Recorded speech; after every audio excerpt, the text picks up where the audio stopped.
Philosophers talk to our times towards an ethnography of a self-poisoning mind. More thoughts on the Dorothy Sayers line. The Dorothy Sayers, crossing the Dorothy Sayers line is the Rubicon of capitalism. It's the moment where what it is selling is, of course, no longer to us, but rather it is selling us. But let me explain. And it is wise to not be too idealistic about what capitalism was, but also too alarmist about what it is doing. Because although it is a Rubicon, the Rubicon was only a narrow river, and already the Civil War had arguably begun. Foucault, of course, goes through in Discipline and Punish how that thing we call capitalism never worked like we thought it did. It was never kind of a economic pitch to a community. Rather, it was always the case that the entire society was permeated by relationships of power, where individuals were not treated as free individuals, but rather as subjects, and parts of them were improved and trained. And that process is, of course, carried on. There has been then a sense in which that thing we have called capitalism has never seen humans as humans. It was never about them. It was always about bits of them, training them up, making sure their minds worked, training their bodies for their souls must follow, giving them identities to be the living prison for the body, to force it to conform. Identity was therefore thrust upon us from outside to make us behave ourselves. Or it was simply ignored and parts of who and what we are were trained. Capitalism then has always, the post-classical society perhaps, so humanity since the French Revolution, has always understood humans not as a single simple thing. And that myth about free choice, and we just pitch to individuals and we all have the right to choose, was always that. A compound lie. But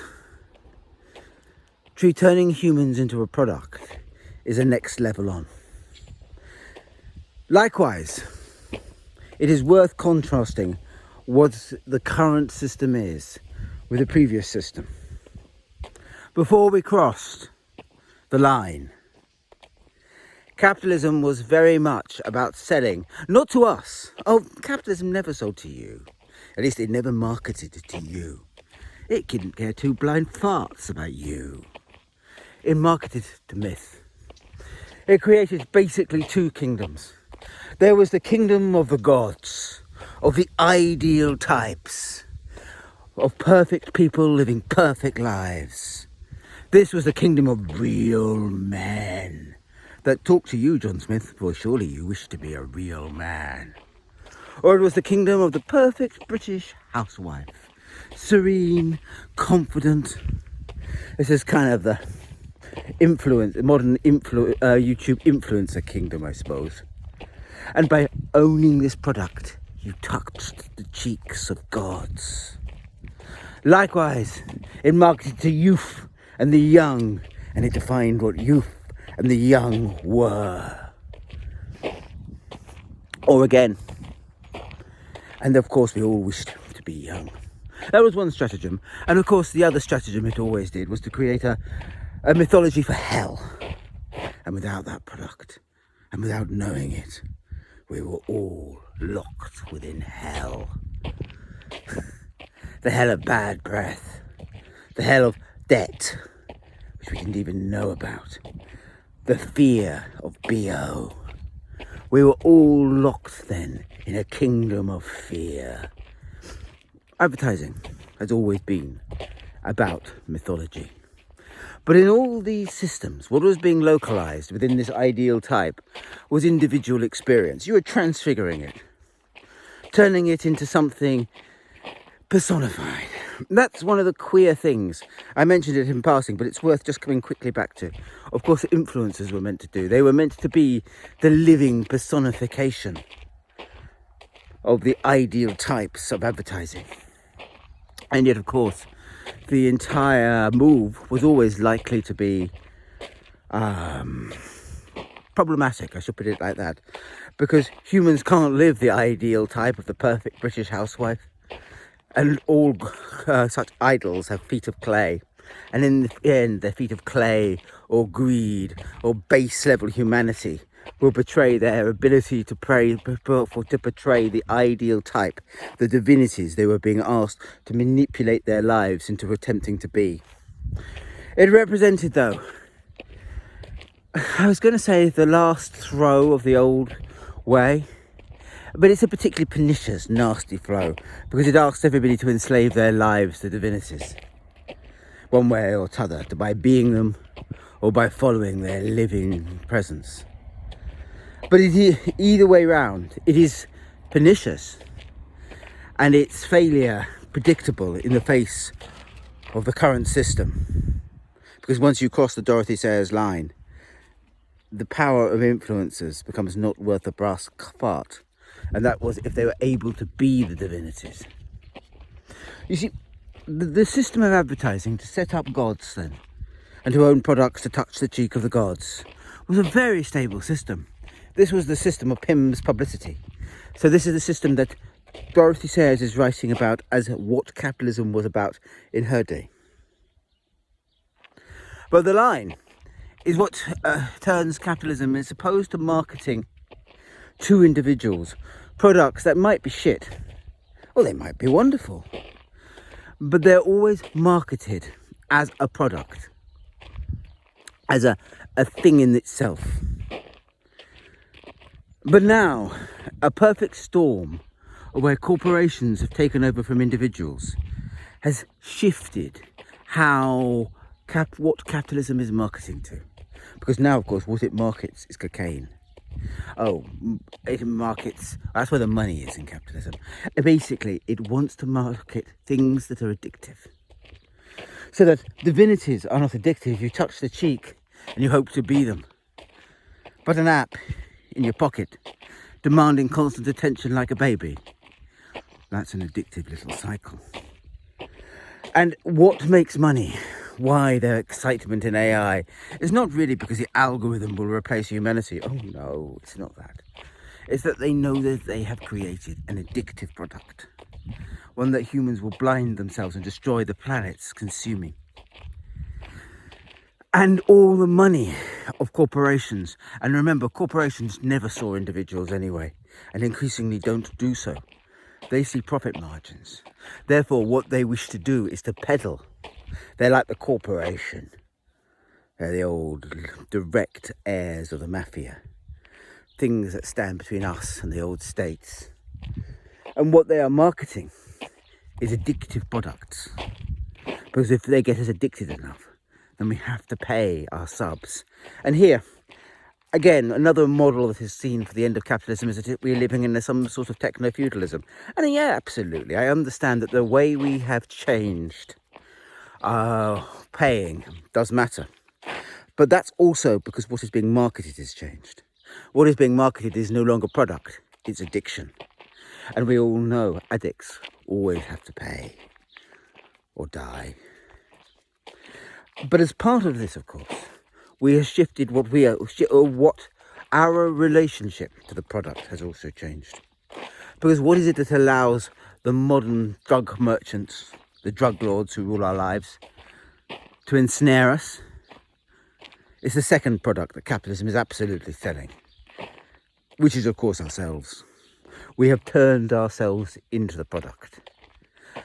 Information about ourselves, information about how we're addicted, where our eyes go, information about how we could be ensnared within the miasma,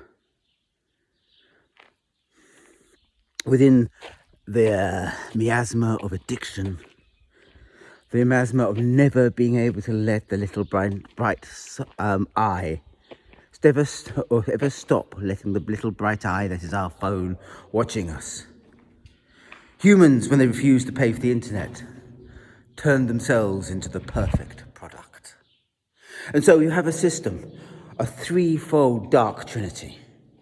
On the one level, You have big corporations.